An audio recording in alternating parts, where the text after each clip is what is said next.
So we need to continue to monitor the situation between China and Taiwan as we see the Chinese developing uh, a strategy and a plan in Beijing to pretty much strangle Taiwan if need be.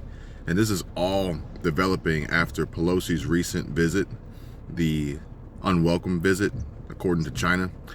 President Biden doesn't think that China will make a move, but we're going to continue to monitor this because those changes, what happens between China and Taiwan, will have an immediate impact and effect on us here in America. And we've already seen it in the past with other countries, particularly Russia and Ukraine. So just know that if there was some sort of action taken by China against Taiwan, any sort of retaliation would include U.S. forces, and then we would also see we would definitely see an effect financially. That's any world conflict is a great opportunity for businesses to raise prices and have an excuse for it, whether it's warranted or not. But we would probably also see some form of impact in availability of supplies and some possible shortages, which I'm going to get into that in a minute. But additionally, Kansas City, I think it's Kansas City, one of the railroad companies, Kansas City, the STB, it's like the Transportation Board, they released a statement saying that they believe that more money to the railroad workers will help prevent a strike from occurring.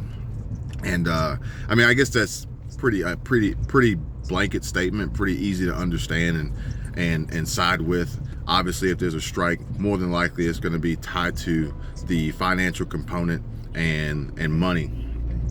But you know, sometimes strikes are their motives are for improved conditions and not just money as their primary driving factor. So we'll have to continue to monitor that situation. We are approaching the first deadline of the negotiations in this committee that Biden has initiated to or put in place to manage the situation, to avert this strike. And then once that deadline is reached, then we have 30 days from there for acceptance during this cool-off period before a possibility of an actual strike. Granted, if there's acceptance, then the whole strike situation is a moot point with the railroad. And at the same time, we're monitoring the potential strike possibilities with Costco and the Costco's Teamsters Union and the employees that are included in the Teamsters Union for Costco. And apparently most of these are in California, but it's still 17,000 employees that are potentially going to strike and ultimately affect the supply chain at large wholesale retailers like Costco. Now, I also believe that we're probably going to see more and more of this talks of strikes across the board in different industries, as people are just fed up with inflation. They're fed up with high prices. They're fed up in general with what's going on. They're fed up with Mitch McConnell, Senate Minority Leader Mitch McConnell, claiming that people are flush with cash and they just don't want to work. And that's not the case. These strikes are happening because people are demanding more money. Some of it rightfully so, as some of these businesses have extreme profit margins on the backs of these workers, and you know, they're initiating mass layoffs and just chopping people off at the knees at a time where people need it the most. And you know, this honestly couldn't be a worse time for companies to start doing mass layoffs and hiring freezes and affecting people's pay and their income, because we have no support from the federal government. We actually have like the opposite of support, as they're trying to fight inflation. They're trying to do their best to fight inflation, but it's raising interest rates and it's having negative impacts on the economy in general. For instance, the housing market is taking a huge hit.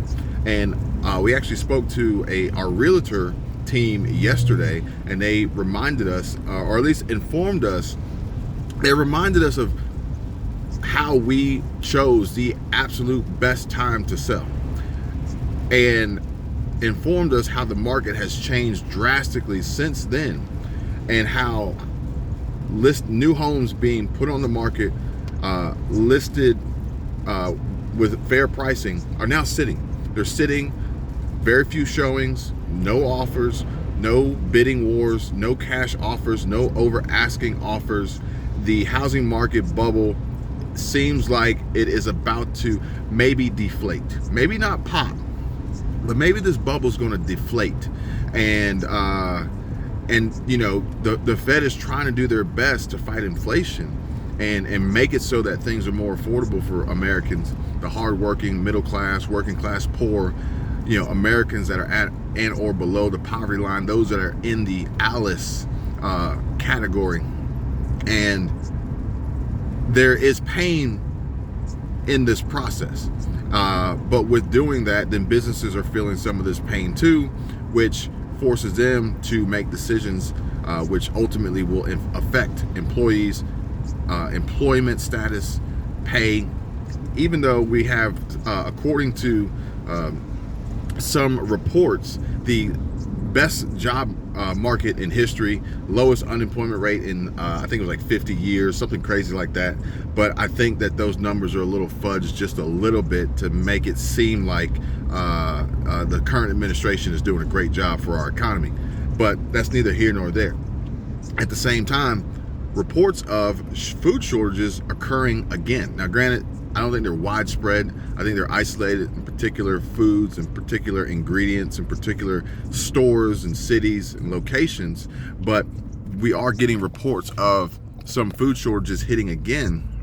And if we see conflict in Taiwan, between Taiwan and China, if we see continued conflict in Russia or in Ukraine, between Russia and Ukraine, if we see a strike here in the US on the railroads, if we see a strike at Costco with the Teamsters Union, and you know, just in addition to, you know, the farmers they've already faced struggles with crop yields, fertilizer prices, input costs, diesel fuel, and harvest, record drought, record flooding.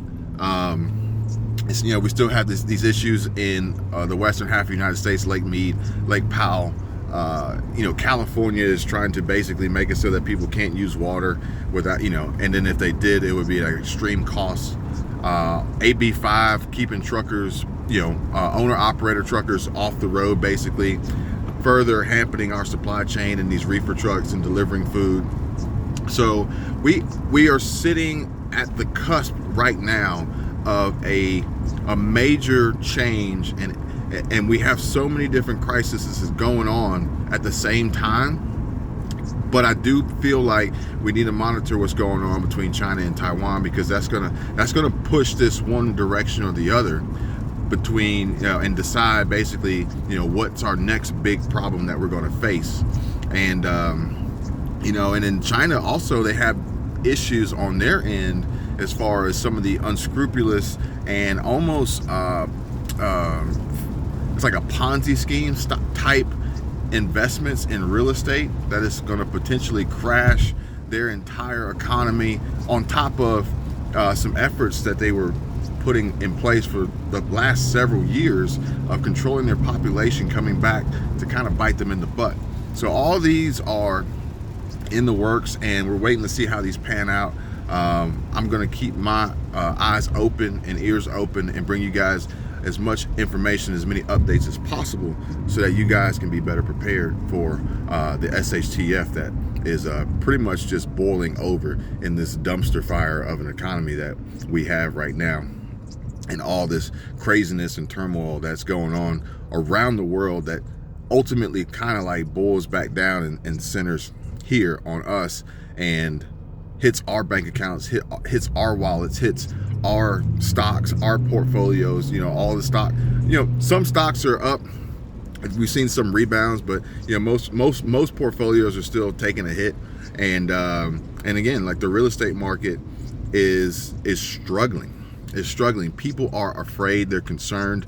Those who still qualify, who may still qualify, even though interest rates are up, their buying power has been decreased, and or they were going to buy cash, are scared of the economy, and they're just not really willing to put their neck out on the line right now based on, you know, what news is available, what events are occurring, and the possible catastrophic failure and ultimate demise. And, you know, talks of the US dollar failing, collapsing, you know, a lot of stuff going on, but we're going to stay, keep our eyes open and our ears open and pay attention and listen and do our best to adjust and pivot and be ready to make the right move depending on what occurs. And this is all part of preparation. It's all part of being prepared. We do not want to get wiped out. That's the last thing. They are preparing to wipe us out, but we don't want to get wiped out. And the best way to do that is to be smart and maintain these open lines of communication. Talk to the community, talk to the family, and just stay in tune with what's going on. Try to stay ahead of it just a little bit, even though some of the information that they're providing to us isn't necessarily always accurate or true or trustworthy. A little bit of mixed words with, you know, depending on the news outlet or which politician or lawmakers is sharing this and what their ultimate agenda may be. But either way, I'm going to keep monitoring. I'll bring you guys another update soon. You guys take care. See you. Bye.